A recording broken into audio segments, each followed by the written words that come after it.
అందరికీ నమస్తే. ఈరోజు నేను క్యారెట్తో ఒక రెసిపీ అయితే చేసి చూపించబోతున్నాను మీకు. ఇదైతే స్నాక్ ఐటెం, చాలా బాగుంటుంది. మీరు తప్పకుండా ట్రై చేయండి.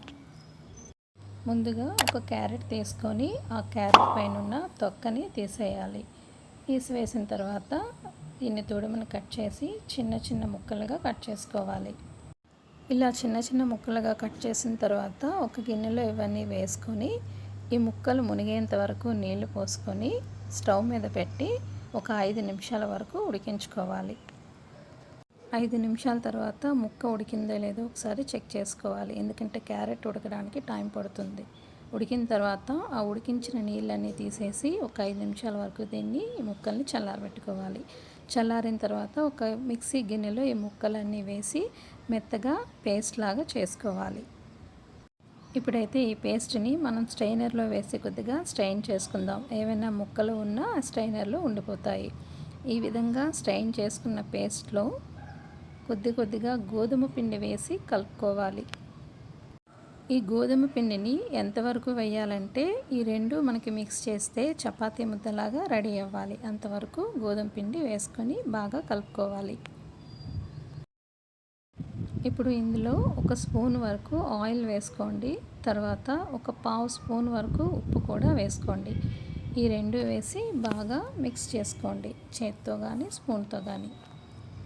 ఈ డో అయితే రెడీ అయిపోయింది. నాకు ఈ బౌల్తో అయితే పిండి పట్టింది ఈ విధంగా చపాతీ ముద్దలా చేయడానికి.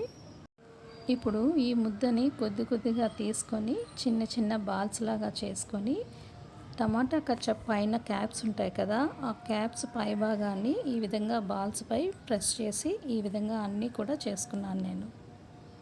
మీకు నచ్చిన షేప్లో మీరైతే చేసుకోవచ్చు. నేనైతే ఈ విధంగా చేసుకున్నాను. ఇప్పుడైతే స్టవ్ మీద గిన్నెలో కొంత వాటర్ పోసి కొంతసేపు మరిగించుకోవాలి. మరిగించిన వాటర్లో మనం ప్రిపేర్ చేసి పెట్టుకున్నాం కదా రౌండ్గా, ఈ బిళ్ళలన్నీ వేసుకోవాలి. కొద్దిగా ఆయిల్ కూడా వేసుకోండి. ఈ ఆయిల్ వేయడం వల్ల ఒకదానికొకటి అంటుకోకుండా ఉంటాయి. 5 నిమిషాలు బాయిల్ చేసిన తర్వాత ఇవి బాగా ఉడికిపోయాయి. ఉడికిపోయిన తర్వాత ఉడికించిన వాటర్ని తీసేయాలి. తీసిన తర్వాత చల్లని వాటర్లో వీటన్నిటిని వేసి ఒక 2 నిమిషాల పాటు ఉంచాలి ఈ విధంగా.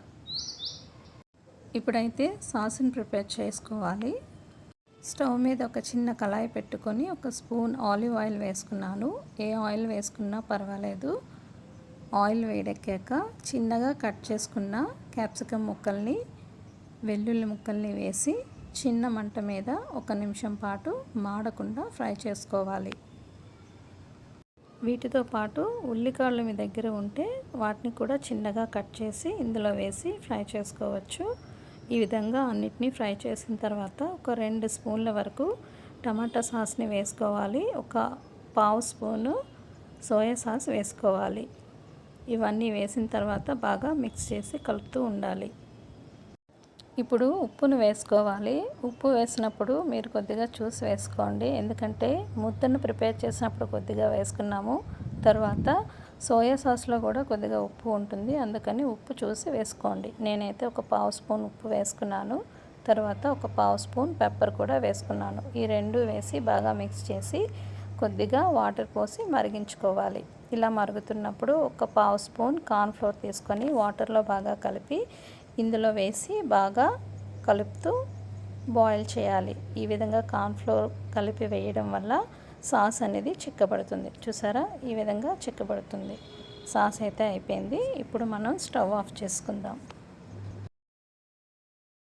ఇప్పుడు ఈ సాస్ని మనం ముందుగా ప్రిపేర్ చేసుకున్నాం కదా క్యారెట్ బిళ్ళలు, ఆ బిళ్ళలపై ఈ సాస్ని వేసుకొని ఈ సాస్ అంతా బాగా బిళ్ళలకు పట్టేలాగా బాగా మిక్స్ చేసుకోవాలి స్పూన్తో.